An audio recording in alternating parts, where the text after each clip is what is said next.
one can be generous, one can give things to people, and sometimes this is called teaching. So Terry's question was, how much can somebody really give to anyone else?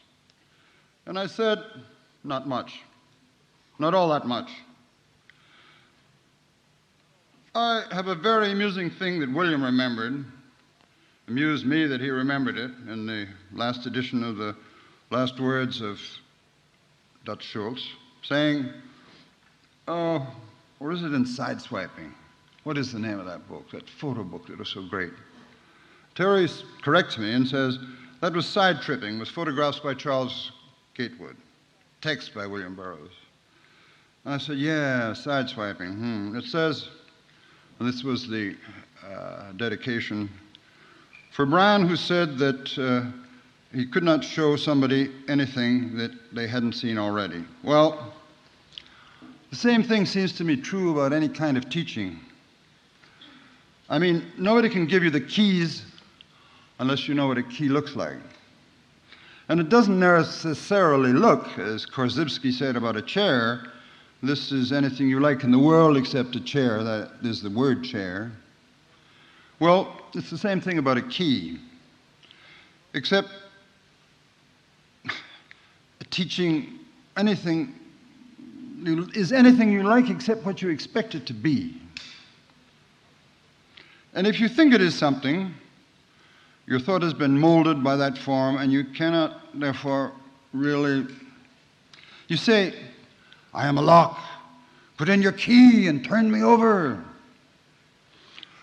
Well, turn the boys over is one way of teaching. It's one way of doing it.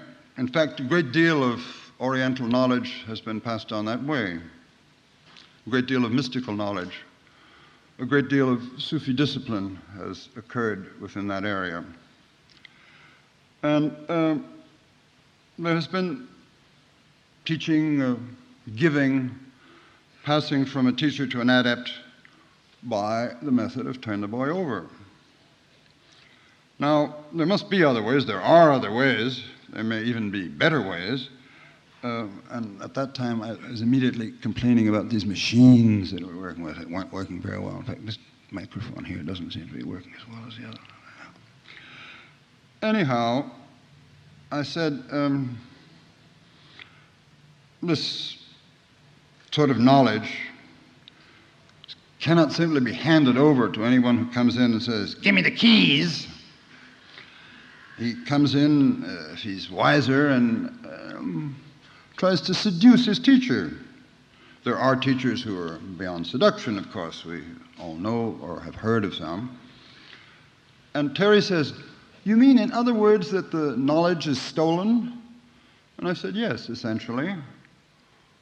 I have been told by people who claim to be great masters, when I asked them how they got this knowledge, they said, why, I stole it, of course. So let's say rather than stolen, which I think is true, I wouldn't deny that, but this knowledge is exchanged in a relationship of love, rather. The way a disciple can fall in love with his guru. The way some of our American friends have fallen in love with their Tibetan gurus, who are certainly worthy of love, very charming old gentlemen, but not necessarily anything sexual about their relationships. I'm not suggesting that for a second. Whereas in many of the Oriental sects, this has definitely been a case of knowledge passed from a master to a disciple by the actual act of love. One of the most famous examples being Rumi, who, if one reads his extraordinary fascination for Shamsuddin Tabrizi, one realizes that this was indeed a very, very great love story.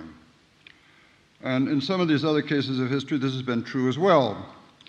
That is, nobody can really rush in out of the supermarket and want to get the keys into the condominium saying, give me the keys, give me the keys.